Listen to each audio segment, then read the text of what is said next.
I should formally introduce myself. I'm a producer at the LaRouchePack.com website. I've read a lot of your writings, not all of them, because you've written so much, and you have a lot of YouTube videos too. Right. True. Yeah. And I responded to the question of Obama's narcissism in response to my first encounter with it, which was at a webcast presented by Lyndon LaRouche on April 11th in 2009.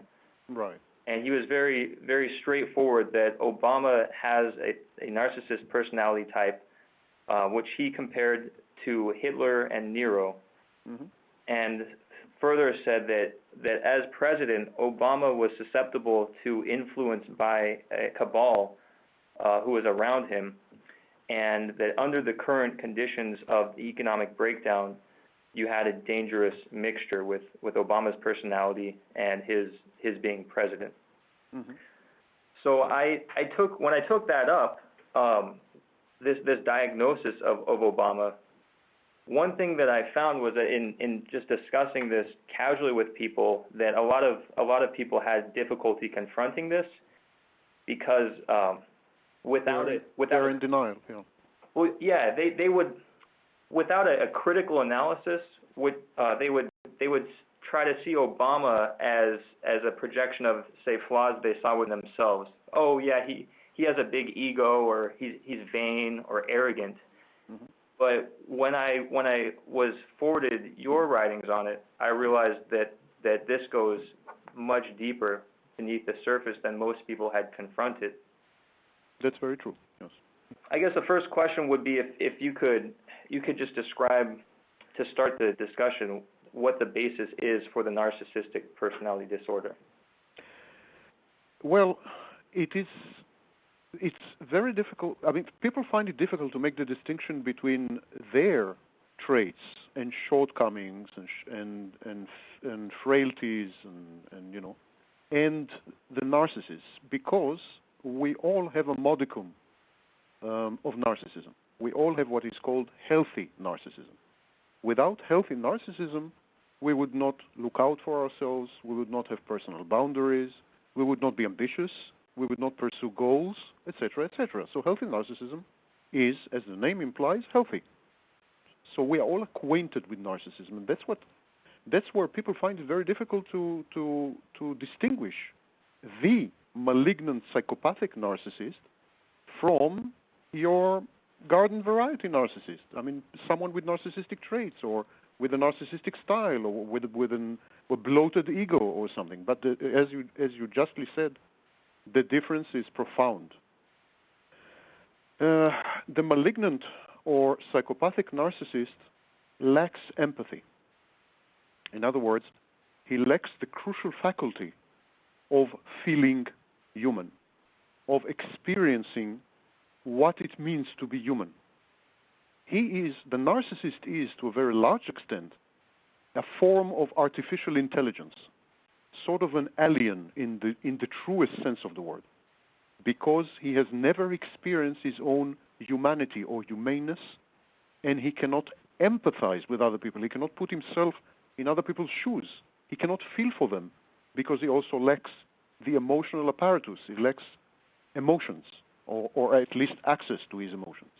So this is the first critical difference. Then, as derivatives of this existential condition of lacking empathy, the narcissist is exploitative, antisocial, destructive and self-destructive, arrogant, feels superior, feels that he's Superman, and so on and so forth. All these are derivatives from the inability to know what it means to be human. And so this is where the narcissist differs from someone with an inflated ego, or someone who believes himself to be, a genius or whatever. It's like a difference between a normal cell and a malignant cell. That's why I called my book Malignant Self-Love. Self-love is okay. It's great. It's needed, but that's a form of malignant self-love. That's why narcissists are very dangerous, and narcissism is a pernicious phenomenon which impacts all of a narcissist's closest, nearest, and dearest. Now, if the narcissist is your local butcher or neighborhood barber, the damage is limited. But if he happens to be the President of the United States, it's a calamity. It's an apocalypse. That's what's interesting. In reviewing Obama's background, or what's available about his background, he appears to have presented himself as a narcissistic personality early on, although it wasn't the same thing as when he presented himself as a presidential candidate. This was when you said you were one of the first to identify him back in 2008. And so I was curious, what did you respond to, or how did you see this? As far as I know, I was the first. At least I suffered as though I was the first. I was vilified and slandered, and I paid a very, very hefty and dear price for daring to say that he might be, mind you, a narcissist. Well, the signs were all there. First of all, a very chaotic childhood in a series of dysfunctional households and within a dysfunctional family. That is the typical, traditional, and orthodox background for the emergence, which leads to the emergence of personality disorders in general, and most particularly the narcissistic and antisocial personality disorders. So there, tick one, check one. Then there was the issue of confabulations. Obama lies pathologically, incessantly. He has a hazy biography, which is a major sign of narcissism. Narcissists have this sort of diffuse biography. There's nothing there. It's all in the air. You can't pinpoint dates, names, places, nothing. It's very fog-like, foggy history. So that was there too. Then there was the body language. In total, in the last 3 years, I've watched very closely and repeatedly well over 1,200 hours of Barack Obama. I've scrutinized his body language. I've listened to his speech off teleprompter and on teleprompter. I have seen his unscripted reactions to a variety of surprise situations. I notice his attitude towards his colleagues and co-workers, and, for instance, towards his superiors when he was in the Senate, and so on and so forth. So I've studied this man very, very, very, very thoroughly. And his body language was very typical of a narcissist. Haughty body language, the superior posture, the distance, the invisible wall, glass wall between him and others, the pretensions, and so on. Then there was the issue of pronoun density, one of the major signs of narcissism, which is, by the way, a clinical measure of narcissism. It's used in testing narcissism. The pronoun density means how many times you say me, my, I, and myself in a single sentence unnecessarily. I mean, in places where you could have substituted other, more appropriate pronouns. So Obama's pronoun density, when I wrote the article in July 2008, Obama's pronoun density was 3 times the average pronoun density of a psychopathic narcissist. I mean, that's how bad it was. And it declined somewhat in 2009, and in the last few months it went up again, especially during the British petroleum crisis. That is a major clinical sign. Then we have another clinical sign which is called adversity tolerance threshold. That is, to translate it into proper civilized English, how many times you snap at your underlings? What kind of interactions you maintain with people who are at your mercy in some respect, employed by you, your family members, and so on. So his adversity threshold went down and down. In other words, he snapped more often. He became irritable, irascible, and cantankerous more often, and very often on camera. He couldn't control it anymore. It was out of control. So we had and that's also a clinical test, by the way. So we had an adversity threshold that was declining, and so on and so forth. So having put all these things together in a very lengthy essay in July 2008, I reached the conclusion that Obama might be, and I was very careful in that essay. I said that he might be, he must be subjected to proper personality testing, and so on and so forth. I didn't say, the guy's a narcissist, and that's it. I said he might be a narcissist. That was 2.5 years ago. By now, I am convinced that he's a narcissist. I have no doubt in my mind that should he be subjected to psychological testing, for instance, to the narcissistic personality inventory, which is the classical tool for diagnosing narcissism, or to the MMPI, I have no doubt in my mind that he will be diagnosed as a classical, malignant, psychopathic narcissist. Having seen him in action for 2 years, his exposure rose after he became president. I had a lot more material to work with, of course.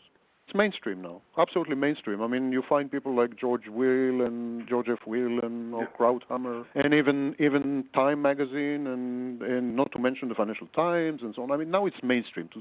Now it's bon ton. It's in fashion to say that Obama might be a narcissist. But even so, people don't realize what they're saying. As opposed to Lyndon LaRouche, for instance, I listened to his podcast. Other people, I mean, he's among the very few who realize, he realizes the severity and the cataclysmic nature of saying about someone that he's a narcissist. Other people say, no, he's a narcissist. Okay, so what? You know, they don't grasp, they don't understand they don't understand that a narcissist is a time bomb, a walking time bomb.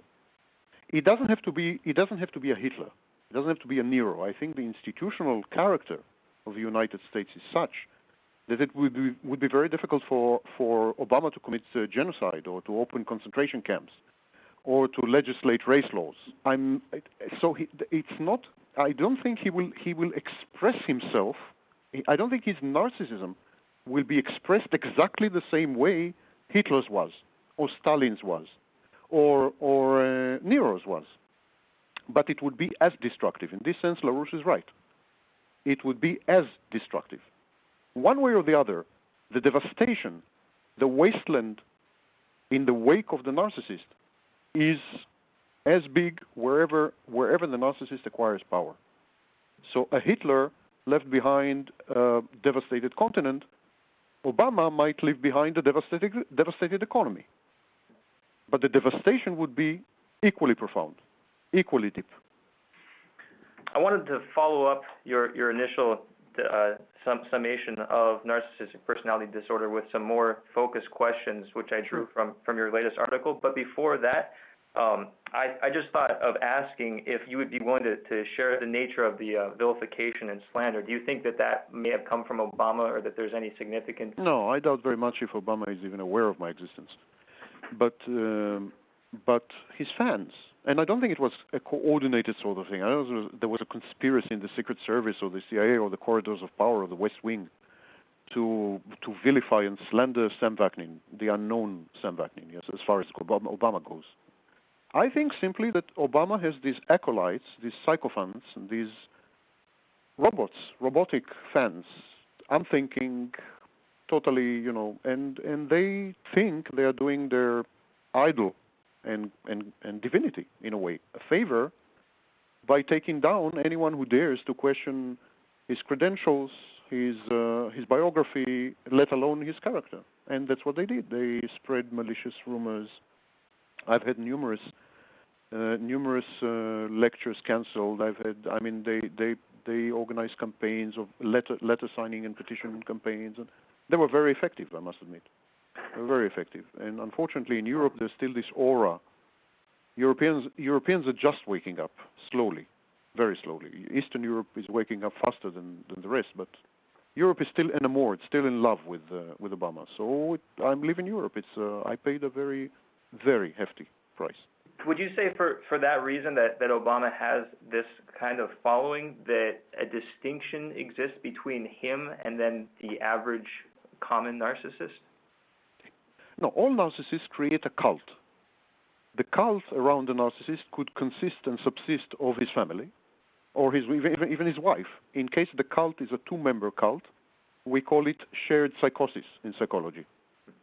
So a folie à deux in French. So the cult could consist of the narcissist as a husband and his long-suffering wife as his acolyte, sycophant, follower. He acts as the guru, as a psychiatrist. So it's a two-person cult. But of course, when the narcissist is president of the United States, he has a 20 million member cult. But the narcissist operates through cult. The organizing principle of the narcissist interpersonal interactions is through cults. All narcissists, without a single exception, in history and off history, created and create cults. So inevitably, Obama created a cult around himself. You described this as one of the ways this functions as in the individual is the grandiosity bubble. Yeah. Could you explain how this pertains to the narcissistic individual? At any given time within the narcissistic, first of all, the narcissist has no personality. I have seen the podcast which use the term failed personality. We in psychology we call it dysfunctional or disorganized personality.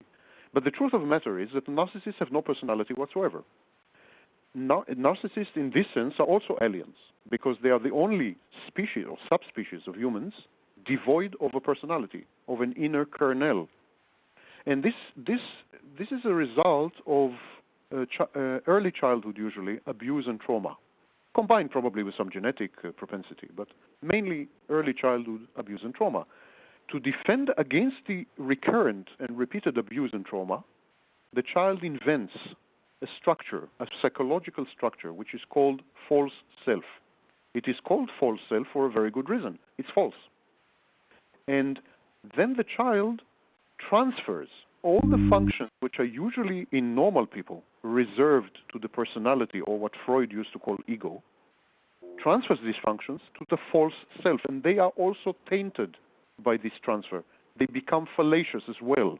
It's the whole thing is a giant confabulation. Now the narcissist deep inside is aware that the whole thing is invented.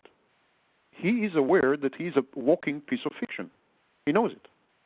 And as a result, he is hypervigilant.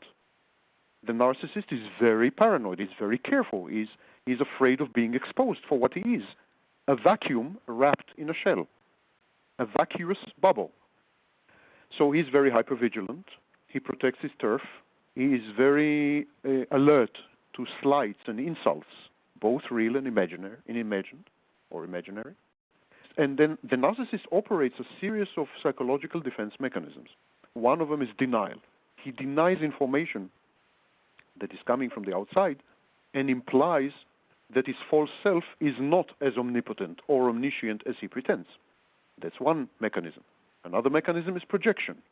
He projects onto others what he hates in himself. So, for instance, if he's weak, he calls other people weak.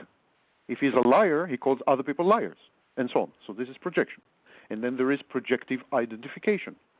The narcissist wants to be treated in a highly specific way, which conforms to his self-image, bloated ego, and so on and so forth. So what he does, he forces people to behave that way by projecting onto them certain beliefs, and so he motivates them to behave in a specific way, and we call this projective identification. So one of the mechanisms is what I call grandiosity bubbles. When the narcissist fails in one field, in one area, he shifts his attention to another field or area. So if he failed in mathematics, he would shift his attention to literature. Or if he's a bad sportsman, he would become a politician, whatever. And he would try to inflate a bubble of grandiosity in that other area. It's simply letting go of one failure and going on to the next green pasture. That's all it means. Well, this is interesting because with what is known about Obama's background, he goes from being a nobody to a community organizer. Mm-hmm.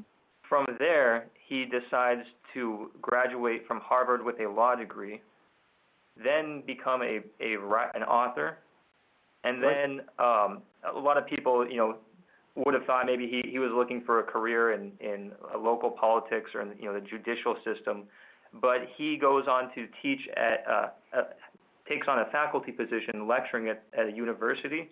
Mm-hmm. From there, he enters the state senate, and then he's just 2 steps from the presidency by way of the federal senate. Mm-hmm. So, I guess one question, given that you say that the narcissist is not quite a psychotic because, as what you were explaining, he has a form of control over how he manages himself. At the same time, he didn't, he could have been a hedge fund manager. He could have, tried becoming mayor, but something in him took him all the way to, what could be described as the highest attainable form of power. One of them, at least, which is the United States, the office of the presidency. You mean what drives him? Yeah. You've made a few observations, all of them correct, I must say, about Obama. First of all, the fact that his career is unstable, chaotic. He moves from one position to another, from one subfield to another, all mildly related. All of them somehow related. Of course, he won't go and become an athlete in the Olympics.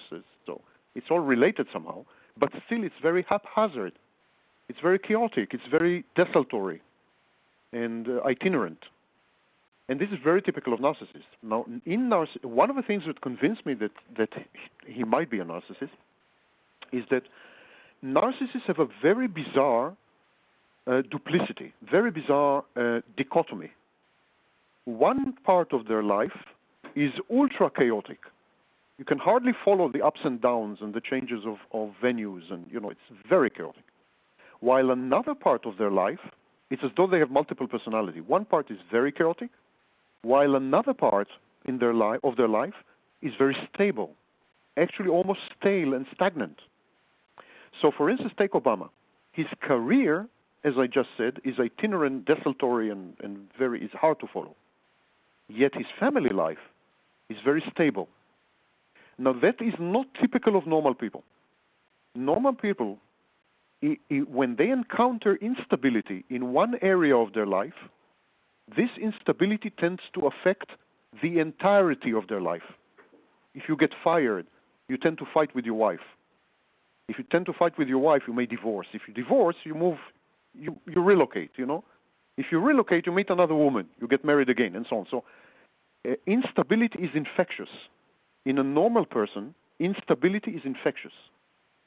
While with the narcissist, instability is highly localized. So one of the major signs of narcissism, that the narcissist is able to introduce surprise, excitement. He's an adrenaline junkie, but he's able to contain his addiction to excitement within the confines of a certain subfield in his life. That is precisely Obama. A crazy career, totally impossible to follow, and a very stable family life, attending the same church 15 years, and so on and so forth. So he's very stable elsewhere and very chaotic in one locus, in one place. This is point number one. Point number two is psychosis. Yeah, you quote me, and you quote me correctly. It's true. I wrote that psychosis and the psychotic episodes of narcissism are not one and the same thing. Psychotic is mainly chaotic thinking. Whatever you think about Obama, I don't think his thinking is chaotic. Psychotic implies a completely impaired reality test, that you can't tell the difference between outside voices and inside voices. Obama is still not there. He may one day may be there, but right now he's not there. He is able to distinguish fantasy from reality, and so on and so forth. It's all true, yes. Technically, clinically speaking, if you pose this question to a psychiatrist, they will tell you, no, Obama is not psychotic. He may have brief psychotic episodes, but he is not psychotic. But I think the distinction is both artificial and useless. I think it doesn't matter if someone is psychotic all the time, or if he's psychotic in the critical moment that he has to press the red button, to push the red button. Mm-hmm. You understand? Yes. When the person is the president of the United States, even 1 second of psychosis, which is very, very common among narcissists who face life crisis, very often decompensate, in other words, disintegrate, and they have something, they act out, and they have what we call psychotic micro-episodes. Now, if this micro-episode happens to occur with a nuclear threat or with an Al-Qaeda attack or something, it's calamitous. It doesn't matter if 99.9% of the time the man is composed. And this is what I mean, that with the President of the United States, this distinction is absolutely useless and irrelevant. Yeah, I mean, his composure even has been revealed to have already fallen apart repeatedly. You've probably seen the reports, the Osterman reports, which provide inside track from the White House. Smoking, cigarettes, on depression medication, laughter erupting at very inappropriate meetings, war planning meetings. An enormous amount of energy, mental energy, psychic energy, goes into maintaining this outward composure. Simply an enormous amount. You won't believe the extent of energy and resources, mental resources, invested by the narcissist in projecting a given image which conforms to his false self. It's a full-time job. Absolutely full-time job. And so any added burden, however marginal and negligible, sort of upsets the apple cart. The whole house of cards falls to pieces. It takes so much effort and investment. Let me raise the question now, since we are arriving at a multiple number of avenues of the 25th Amendment. Right. This is something that LaRouche has said is the only workable framework for dealing with the situation we have on our hands. Mm-hmm. The part of the 25th Amendment which is relevant is for the case in which the President of the United States, the elected President, is unable to discharge the powers and duties of his office. Yeah. This is raised obviously if the President is consumed in all of his time is spent trying to, as you said, it's a full-time job, just trying to compose himself.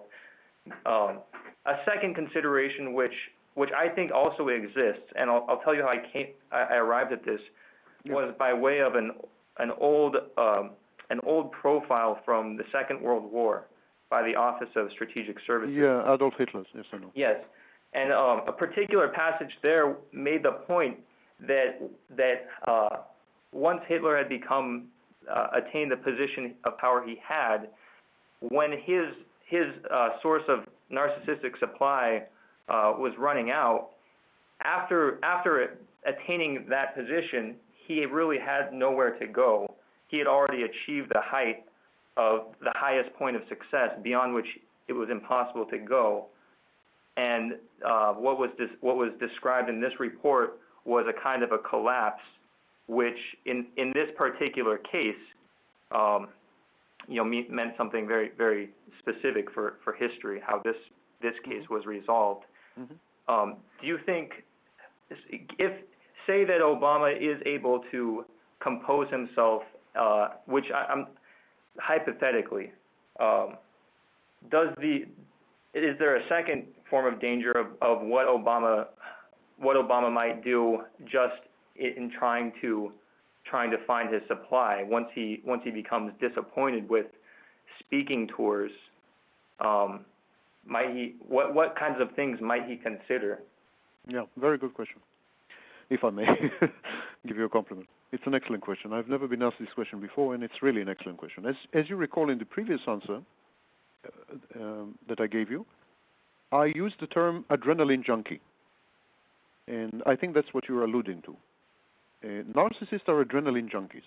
And like every other type of junkie, addicted to a more physical form of drug, narcissists need ever-increasing amounts and varieties of narcissistic supply in order to maintain the balance within the false self, because the false self is composed of a variety of components, and they are all interacting, and they are interacting with sadistic voices inside the narcissist. I mean, it's an extremely complex type of personality.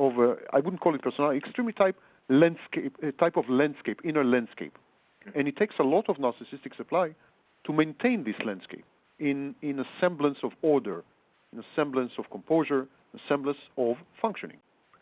Now, the thing is, exactly as you said, that narcissists are adrenaline junkies, and therefore they need more and more of the same, and after that they need more and more of something different. So narcissists provoke artificial crises. For instance, one of the methods of obtaining supply is to place yourself in a position that you become indispensable in a crisis. You provoke a crisis, and then you become indispensable, and that's a new source of narcissistic supply. I mean, How much supply can you derive from meeting Hu Jintao 16 times? I mean, there's a limit to that. So you provoke a crisis. The crisis could be congressional, in Congress. The crisis could be constitutional. The crisis could be military. There's no end to the inventiveness of the narcissist. That's precisely why I am terrified. I know a lot about narcissism, potentially, more than most other people on the planet. And I know how they think, I know how they operate. I'm terrified because there's no telling where Obama will provoke the next crisis. He cannot control it. It's not like he is this evil magician with a premeditated plan to destroy the United States, as I've read online. It's absolutely out of his control. It's almost automated. That's why I call narcissists forms of artificial intelligence. He is, in a sense, a Manchurian candidate, but he has not been programmed by any external power. He has been programmed by his false self. Narcissists are the outcomes of soul snatching, like the famous movie, Body Snatching. Oh, yes. They are the outcomes of soul snatching, and their souls have been snatched by the false self. And there's no telling what the false self will do to obtain supply. The false self will stop at nothing, literally nothing. Given the opportunity, for instance, Hitler in Germany, the false self will make Hitler murder people. When such opportunity does not present itself, the false self will create a financial crisis, and so on. So there's no telling. That's the problem. I wish I could tell you, listen, I think Obama's next step would be to destroy the economy. But I don't know. No one does. Obama doesn't. No one does. The threat, the Damocles sword, is hanging above the United States and by implication the world. And no one knows when it'll drop, when the hair will snap, and the sword will drop and cut all our heads off. This is how bad it is. It's not, I've got nothing against this guy. I never met him. He never met me. I don't know who he is, except what he published. I have nothing personal with him. I have been a harsh critic of President Bush, for instance, because I'm a foreign policy analyst in Europe. So I criticize his foreign policies. There was nothing personal there. But with Obama, it's very dangerous.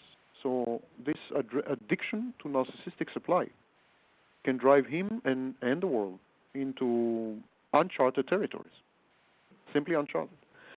I would venture a guess that he will now engineer two crises, but that's, highly hypothetical.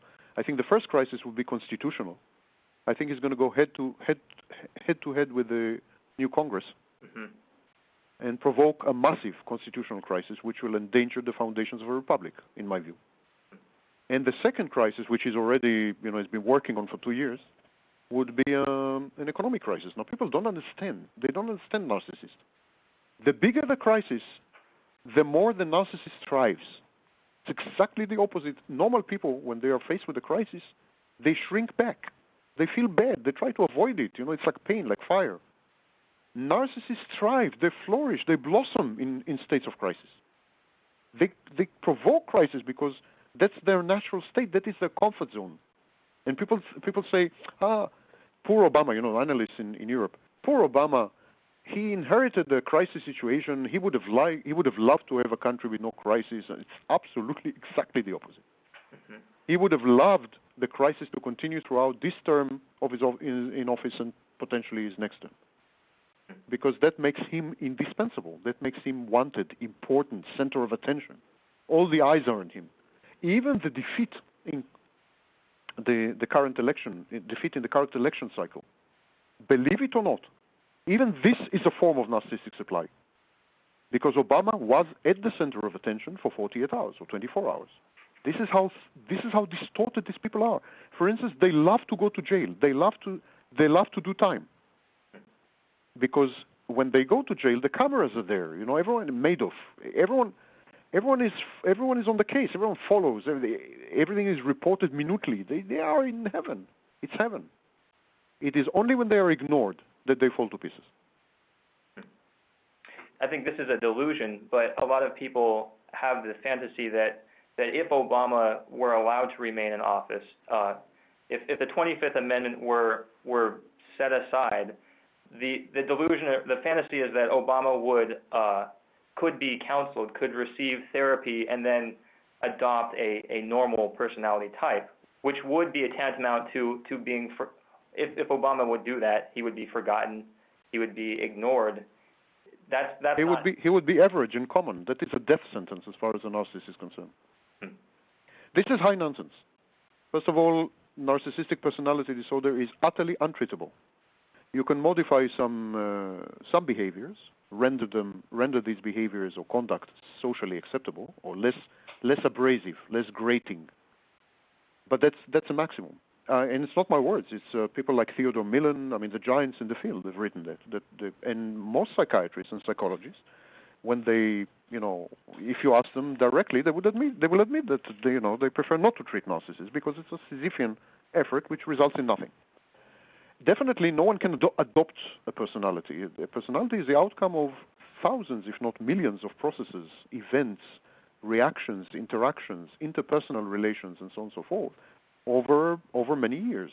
At the age of 40 or 50, it's too late to do anything about it usually. So this is completely out of the question. I'm not a constitutional expert, so I on purpose avoid any comment on the 25th Amendment. Mm-hmm.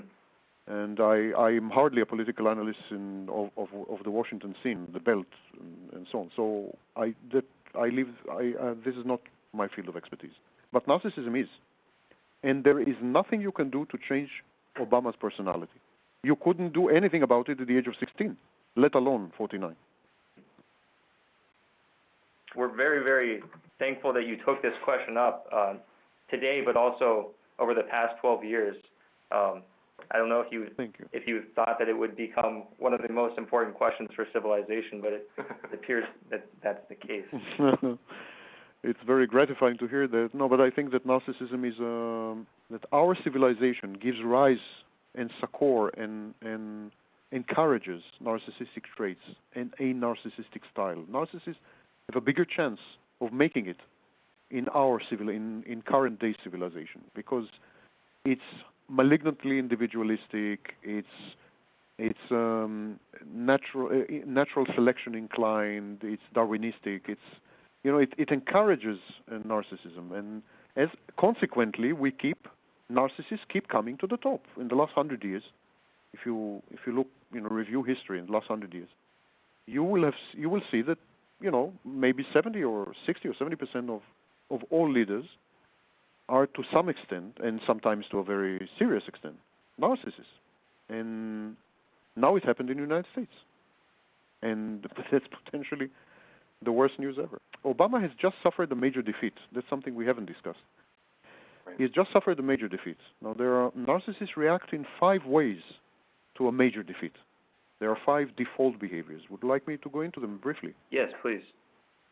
So there are 5 ways that narcissists react, and unfortunately, there's no way of predicting which of them Obama will adopt. Which of them he will be hurled into. It's not that he adopts anything. So the first one is delusional. Narcissist simply denies the situation. He avoids reality. His reality test deteriorates. He sort of says nothing happened, or he puts a spin on it. That is it's a benign solution. As long as a narcissist is delusional about reality, he is unlikely to act out or to disintegrate, decompensate. He is unlikely to do bad things, let's put it this way. But I don't think that's going to be Obama's solution. I doubt it very much.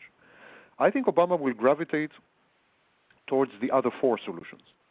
The first one is the first of these 4 is the antisocial solution.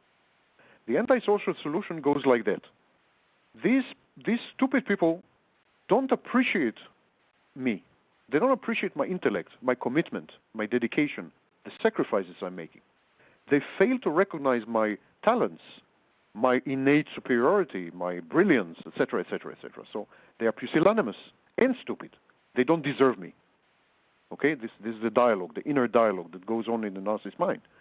And now that the narcissist sort of has made up his mind that people are stupid and pusillanimous and so on, he becomes antisocial. He begins to hate the people who have rejected him. And as he hates them, he becomes a kind of psychopath. This is actually the transition from narcissism to psychopathy. He begins to ignore the wishes and needs of people. He breaks the law. He violates other people's rights. He holds people in contempt. He attacks society and social codes. He punishes people because they are ignorant and they are ingrates, and so on. This is actually a divorce from society. The narcissist says to society, you had a chance to recognize my ability to save you, my ability to... I'm the Messiah. You had a chance to accept me as a Messiah. You have rejected me as a Messiah. You will suffer for the rest of my term. That's the antisocial solution. Then there is the paranoid solution, and it has two variants. The benign variant is the paranoid schizoid solution. A narcissist faced with defeat, like Obama just did, will simply withdraw. He will become schizoid, avoidant. He will withdraw. He will avoid contact. He will rarely appear in the media. He will vanish from the scene, and he will seek narcissistic supply in other ways, which we will not go into right now. Again, this is not Obama. I think Obama will adopt the other type of paranoid solution, which is called the paranoid explosive solution. And this is a very interesting solution. When the narcissist is faced with defeat, he actually invents a conspiracy, invents some kind of persecutory delusion. He attributes his defeat to external forces. We call it alloplastic defense. He says, the world is guilty. The universe is guilty. This group of people defeated me on purpose, and so on and so forth. So he becomes a paranoid. And then he begins there are frequent displays of indignation, righteousness, condemnation, blame, using the bully pulpit. And this is the paranoid aggressive or explosive solution, which in my view is the solution that Obama is going to adopt come next week. I think you're going to see these things happening starting next week. And finally, there is the masochistic avoidance solution, which is also a possibility with Obama. And that is the martyr. I'm a martyr. I'm being tortured by the Republicans, by the conservatives, by ungrateful people, by ignorant people. I sacrificed everything for them, and look what they're doing to me, and so on. You've seen his speech where he said that people call him dog. Mm-hmm. That is the masochistic avoidance solution. People call me dog. Why they call me dog? He whining, complaining all the time. Why they do this to me? I'm such a good person. I have such good intentions, such good plans. I'm so brilliant, so perfect. And how can they treat me like that? And so this is a kind of self-administered punishment. Because listen, to say about yourself that that people call you dog is a kind of self-punishment, self-flagellation in public. And this is a masochist. So to sum up these 5 solutions, I think Obama is going to combine the antisocial solution, the paranoid explosive solution, and the masochistic solution. In other words, he is going to present himself as a martyr who is being crucified by his enemies and opponents on behalf of the people. Then he is going to become paranoid and very explosive and aggressive. And finally, he is going to become utterly antisocial, including breaking the law and worse. I think this is going to be the progression. That's how I see it. Not fun at all. Listen, this is I still cannot digest that the American people have chosen such a man. I cannot digest it.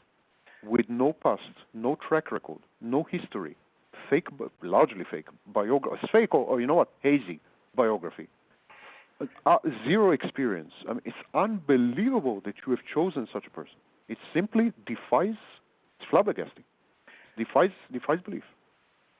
It defies belief. And all these external signs, all these lacks, indicate something wrong with the person himself. You knew about his chaotic and dysfunctional childhood. You knew about, he was a black guy raised up in white neighborhoods and this and that. He never felt that he belonged. You read his books. His books are very explicit, by the way. Reminds me of Mein Kampf. Hitler's Mein Kampf is a very explicit book. Hitler hid nothing, and Obama hid nothing. Obama very clearly states his describes his state of mind in a variety of situations, typical American situations. And the unease, discomfort of this man with the typical Americana is so evident, so screaming off the page. I can't believe that the American people have chosen someone like that. I mean, in any other setting, had he, in any other setting, in a workplace, in a typical workplace, if I had such a worker, I used to be a businessman. I used to employ hundreds of people. If I had such a worker with this kind of background, I would have insisted on counseling. I would have retained his services if he was, useful, but I would have insisted on counseling. People are forced in police departments to go to counseling for far less. You have chosen a narcissist. This is so bad. You can't imagine how bad it is. You've elected a narcissist to office, highest office. One thing that brings to my mind, I don't know if you have insights into this, but you sort of look at the situation where you have a culture which is producing, as I think you said in one of your writings, greater and greater amounts of narcissistic personality, or it's creating this kind of anomie in more and more individuals, but that this is not just a isolated expression that's coming from within the individuals as isolated particles or something. Yeah, sure. I don't know what you're, in terms of what you just said also, in terms of a culture, a population, especially this current generation, or maybe you'd say the baby boomer generation and its close proximates, what is it in that generation, or what is it in the current culture? What sorts of things would go into shaping a people who would fall for a Barack Obama? Well, first of all, it's very true that narcissism is partly cultural construct. It's partly what we call a culture-bound syndrome. It means highly dependent on a specific cultural and societal context. In collectivist societies, like Japan, we have collectivist narcissism. Japan is a highly narcissistic society, but not on the individual level. As society, in totality, it's highly narcissistic. Witness what it has done during the Second World War. But what happened in the West is the atomization of society, as you mentioned, anomies, yes? Yep. The atomization of society, alienation, using a Marxist term, but also the all-pervasive disappointment with ideological systems. I mean, it's so bad. There's nothing out there. No. Consequently, technology always reflects mass psychology. The technology until the early 1930s was a collectivist technology that brought people together. Even factories of the Industrial Revolution, what factories did was bring people together. Factories created cities, and cities created urban culture. And then as the disappointment grew, as ideological systems crumbled, as idols were exposed as fallacious, as everything collapsed, technology began to isolate and atomize people rather than bring them together. Today you have the iPhone. It's immersive. You immerse yourself to the exclusion of all others. Mm-hmm. Yes, you have social networking. It's a joke. Is this a substitute for friendship or neighborliness? Or we both know it doesn't work. It's not working. We isolate ourselves more and more and more and more. And now this results in a double whammy of narcissism. Why? Feeling unique, feeling distinct, feeling your boundaries, that you have boundaries, that you are not part of a herd, is absolutely is a human reflex. The larger the number of people, the more you will try to differentiate yourself with fashion, with tattoos, with the kind of technology you have, with your family style, with your sexual preferences.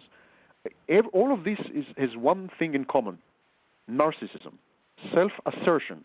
Hey, look here, I exist, I'm unique, I'm not part of the flow or the herd, or I am me, I'm not a statistic or a number. So there is this. One of the things we try to do is try to attract the attention of other people vicariously. And this is precisely the function of the false self. to some extent, large or small, we all create false selves. People create personas, sort of masks that they use in order to attract attention and function in society. And so now the masks took over. When you go to Facebook, 70% of the people there are handles. They are pseudonyms. They're not, they are masks. Right. You interact with masks. You interact with masks everywhere, by the way. And this is Obama. Barack Obama is the ultimate mask. Barack Obama is only mask. This is why he was so wonderfully successful in the social networking environment of the internet. He is a handle. He is an alias. He's a pseudonym. Mm-hmm. He is not a real person in any sense of the word. He is as slippery as the online identities of his supporters. He has no past. He has no. Do you know the book? Did you ever read the book Being There by Jerzy Kosinski? There was a film based on. Yeah, right, with Peter Sellers. I'm familiar with the film only. Right, with Peter Sellers. Yes, great film. As good as the book. Being There is a story of a simpleton, an idiot, a retard. Sorry, intellectually challenged guy. He walks on the street. He gets hit by a car. He loses consciousness. The car's driver picks him up. I mean, the car belongs to some very rich family, and so the car's chauffeur picks him up from the pavement, and brings him to the family's mansion. And as he recuperates in the family's mansion, the family's friends, top-level politicians, upper echelons of business, you name it, they come to visit the family, so they get acquainted with the simpleton. And I mean, the man is absolutely intellectually challenged, if I've ever heard of one. And so they ask him, how are you, and what do you think about this, and he utters this absolutely nonsensical. He makes these vague, nonsensical pronouncements, or oracular, that you can interpret any way you wish. And he speaks nonsense. I mean, it's utter rubbish what he says. But it's enough to get him elected to the presidency of the United States. The movie is about an idiot elected to the presidency of the United States because he was a blank screen onto which anyone and everyone could project their whatever they wanted. And that's a very prophetic book. Yeah. It predicted Obama. It's a wonderful description of Obama. I want to tell you one last thing. Sure. I have watched, as I said, well over 1,200 hours of Obama. I'm not sure there are many other people who have done that. And I want to tell you that I am not convinced the man is intelligent. There is this claim that he's intelligent, because he sold us on this story. Even Lyndon LaRouche made this claim. Even he said, the man is intelligent, but... Yeah, he said he was a quick study. Yeah. Yes. I am not sure that he's intelligent. Not sure at all. There are subtle signs and not so subtle signs of a quick intellect at work. I talk to you guys, you react, I react, it's clear that we are not, we're not stupid, let's put it this way. I have seen Obama in a variety of situations, with and without teleprompter, and I got the distinct impression that he is acting. You see movies with actors, and in the movie, the actor appears to be, a deep thinker, an excellent philosopher, an outstanding scholar in the movie. Then you see an interview with the actor, and he can't put two words together. And that's my impression of Obama. Great actor. I'm actually in preparation for a video, which for me was just the next step to take it. I read Obama's autobiography, Dreams from My Father. Right. My first reaction was I was sort of disgusted but impressed at the writing, Yeah. style. It struck me as odd coming from the man that I had observed as president. I encountered a hypothesis which was in the form of a literary analysis. Yeah, I know that he hasn't written it, but Ayers wrote it. Correct. Right. I as you see, I'm updated. I follow. Yeah, Well, I read that. I've been unable to corroborate that to prove it definitively, but what I am presenting in a video which will be released this week is the literary analysis, because I think it does it does show the wide discrepancy between the intellect that was presented along with this book and with the candidate, with what is starting to reveal itself as you said, this non-intelligence. I wouldn't say he's not intelligent, but he's not, the genius he was made out to be. He's an average, I don't know what, activist, if you wish. There's nothing sparkling there, nothing brilliant, nothing outstanding, nothing. Have you read his poems, by the way? If you're making a video on this literary analysis, you must read his poems. I'm opening the video with one of his poems about apes. Yeah, this poem. Is this the man who wrote Dreams of My... I mean, it's absolutely impossible. Give me a break. I'm not a forensic analyst or something, but it's not the same man. I mean, something is so... And this is so typical of narcissists that you can't... They are gelatin-like. You can't place... There's nothing firm there. They undulate all the time. They are hazy. They are there and not there. They appear and disappear. Their biographies are concoctions. It's partly true, of course, so that to hook you up. But if you go much deeper, and no one bothers to go much deeper, especially not the mainstream media. But if you go much deeper, you suddenly discover that things don't fit, or he was somewhere else where, this is so typical of narcissists. I've been working on narcissism for 15 years, not 12. I've analyzed dozens, I wouldn't say hundreds, but dozens of biographies presented to me by narcissists, because I have mailing lists with a total of 20-odd thousand members, 1,000 of whom were diagnosed as narcissists. So I asked them to send me their biographies, and 70 or 80 of them did. It was a few years ago, and I've analyzed their biographies, the evasiveness, the half-truth, half-lie, expertly combined, the allusions, which are not really statements, so you can't catch them in the act. It's so Obama. That was the first thing that attracted me to this and his dysfunctional childhood. That's why I homed in on him. I have better things to do, believe me, but I couldn't believe my eyes. I said, that's such a classic case. I mean, and even then I was very careful.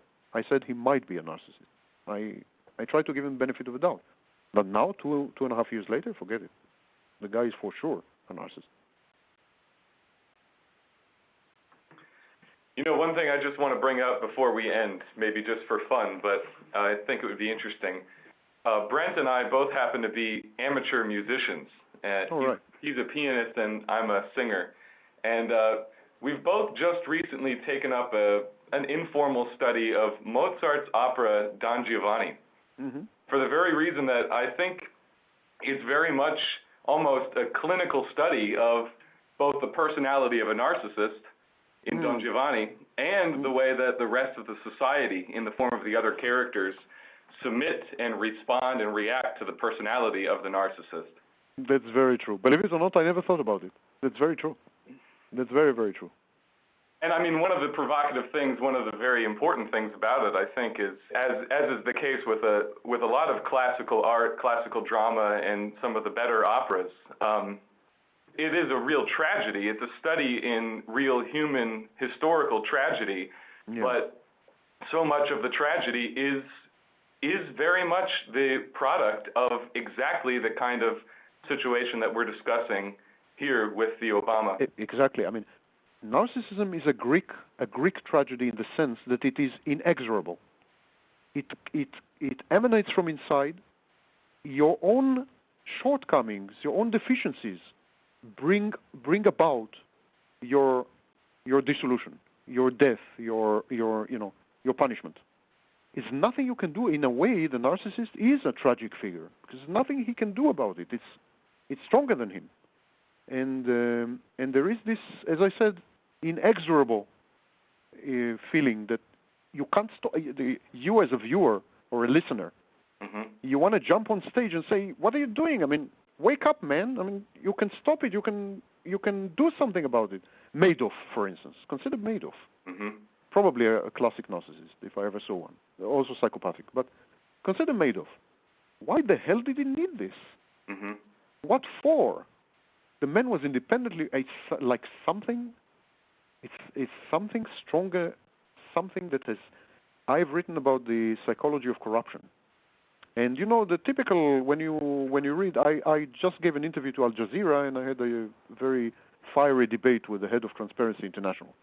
She repeats textbook phrases, not without thinking about what she's saying. One of the things she said, well, you know, corruption is a result of greed. What the hell is she talking about? Mobutu Sese Seko, the ex-dictator of Zaire, continued to steal hundreds of millions of dollars a year when he had $3 billion stashed in Switzerland, which he has never touched. All this time, he dressed modestly, ate modestly, you know, ate sparingly. So he didn't use the money. It was the hoarding. He was hoarding the money. It didn't have anything to do with greed. He was simply hoarding it the way other people collect old cars or something, you know. It was something stronger than something inside himself. And this is why I say that narcissists are soul-snatched. The false self devours them. They become walking zombies. They're shells. There is a mechanism inside, robotic, cold, calculated, evil, that drives them inexorably. They cannot stop it. Sometimes they want to stop it. Many narcissists are self-aware. And they see that they, you know, keep getting into bad situations, divorces and bankruptcies and jail time and this and that, but they can't stop it. Again and again and again. Right. Sisyphean. Right. Okay, guys, I really took too much of your time. Thank you so much. This is very excellent, and I think this is going to be very politically important as we get it into circulation around here. Thank you. By the way, I'm mainly a political and economic analyst. With my expertise is Europe, and especially Eastern Europe and so on. I live in Macedonia right now because I used to be the economic advisor to the government. Prior to that, I was economic advisor to the Serbian government, Serbia, and I worked in Russia, Czech Republic, and prior to that, I was economic advisor to government of Sierra Leone and Ministry of Interior of Nigeria. I'm an economic advisor to governments, essentially. But I'm also a political analyst. I was senior business correspondent of UPI for many years. Mm-hmm. And so we don't need to confine ourselves to narcissism. Okay, we can talk about a lot of things. I'm sure that you're very interested or provoked by a lot of the writings or a lot of the publications that Mr. LaRouche has put out. I agree. Good. And by the way, he's very admired in Eastern Europe. That's he's vilified and so on in the United States, but in Eastern Europe he's a bit of a hero, and especially in Macedonia, by the way. You can convey that to him. That is a fact, not a... Yeah. Okay. Well, thank you very much. Yeah, thank you so much. You're most welcome, guys, and have a good evening there. Excellent. Thank you. Good to meet you. Talk to you soon. Yes, that's mutual. I enjoyed the interview enormously. Thank you. Thank you. Bye-bye. Take care. Bye.